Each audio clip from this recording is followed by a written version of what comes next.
Oke, assalamualaikum warahmatullahi wabarakatuh. Kali ini kami akan membawakan sebuah materi yaitu tentang gangguan distribusi listrik.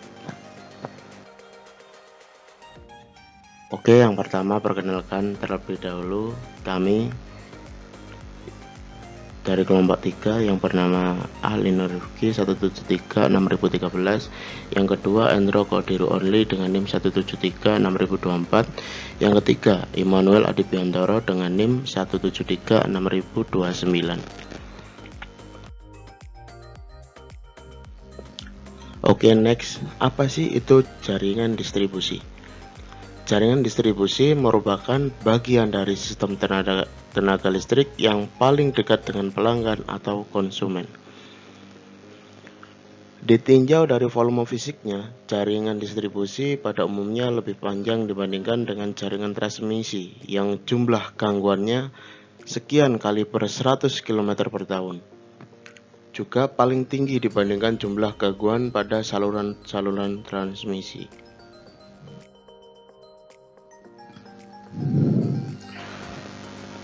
Jenis-jenis gangguan pada sistem distribusi. Yang pertama adalah gangguan hubungan singkat.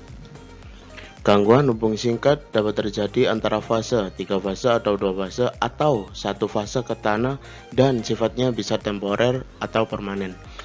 Gangguan permanen hubungan singkat pada kabel, belitan trafo, generator, atau tembusnya isolasi, atau gangguan temporer flashover karena sambaran petir, flashover dengan pohon, atau tertiup angin. Yang kedua yaitu gangguan beban lebih. Apa sih itu gangguan beban lebih? Gangguan beban lebih terjadi karena pembenahan sistem distribusi yang melebihi kapasitas sistem terpasang.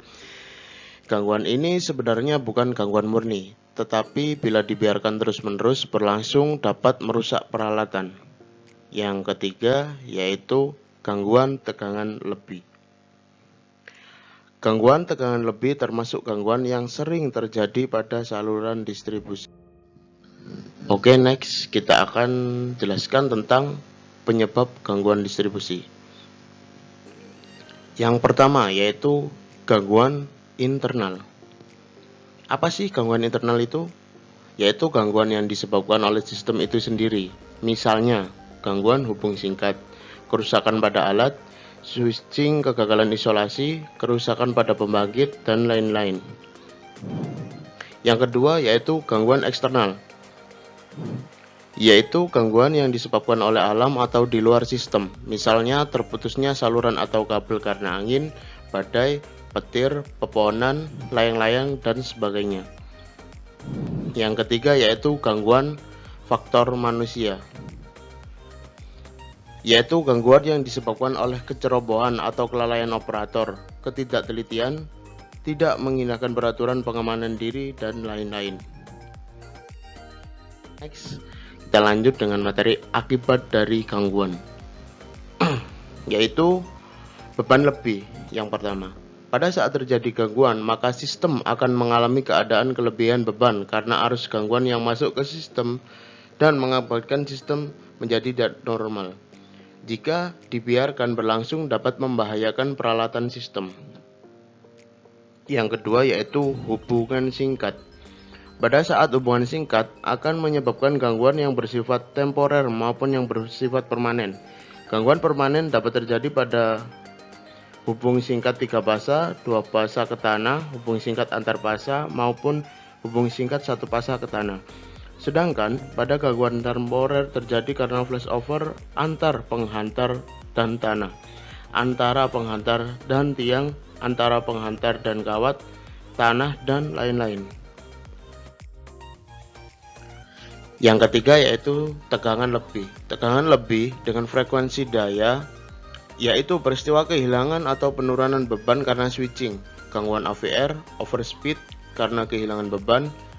Selain itu, tegangan lebih juga terjadi akibat tegangan lebih transient, surja petir, dan surja hubung atau switching.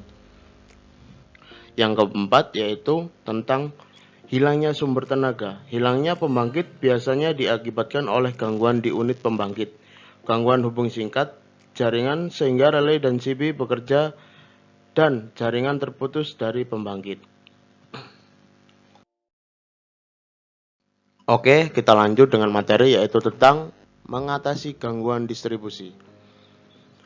Yang pertama, yaitu sistem harus direncanakan dengan baik dan benar, memakai bahan atau peralatan yang berkualitas baik sesuai dengan standar yang berlaku.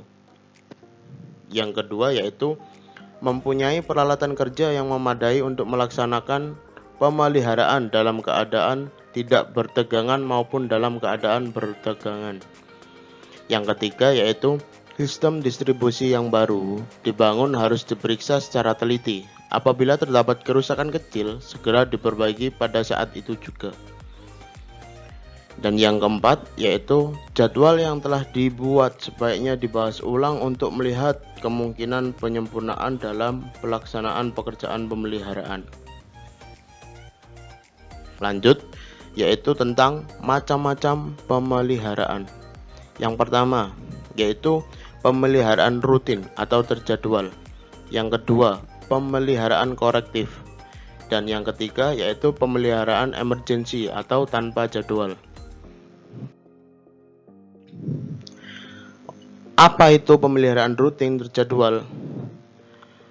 Dalam pelaksanaan pemeliharaan rutin ini terjadi dari dua kategori pekerjaan, yaitu 1.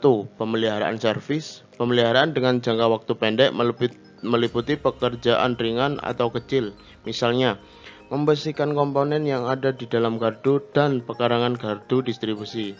Yang kedua, pemeliharaan inspeksi. Pemeliharaan dengan jangka waktu panjang meliputi pekerjaan pengukuran, penyetelan, perbaikan, dan penggantian peralatan dan bagian-bagian dari sistem distribusi. Lalu kita lanjut, apa itu tentang pemeliharaan korektif? Pemeliharaan korektif merupakan pekerjaan pemeliharaan dengan maksud untuk memperbaiki kerusakan dan perbaikan penyempurnaan. Arti dari perbaikan kerusakan adalah usaha untuk memperbaiki kerusakan sehingga kembali pada kondisi atau kapasitas semula. Contoh yang pertama yaitu perbaikan DTM yang meledak.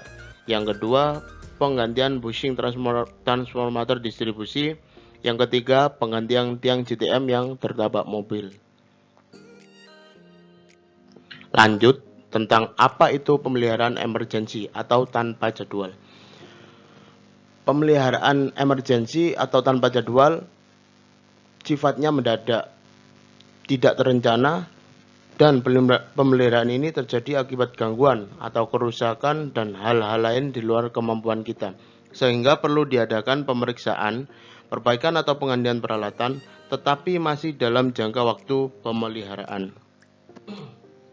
Lanjut, adapun jadwal pemeliharaan pada feeder ulang karena berdasarkan kurun waktu yang berbeda sesuai dengan kebutuhan dan umur dari peralatan yang akan dipelihara adalah sebagai berikut. Yang pertama yaitu pemeliharaan bulanan, yang kedua yaitu pemeliharaan semesteran, dan yang ketiga yaitu pemeliharaan tahunan. Terima kasih. Mungkin itu saja yang dapat kami sampaikan. Tetap jaga kesehatan. Kalau keluar tetap patuhi protokol kesehatan agar kita terhindar dari wabah corona. Terima kasih. Mohon maaf apabila ada salah kata. Wassalamualaikum warahmatullahi wabarakatuh.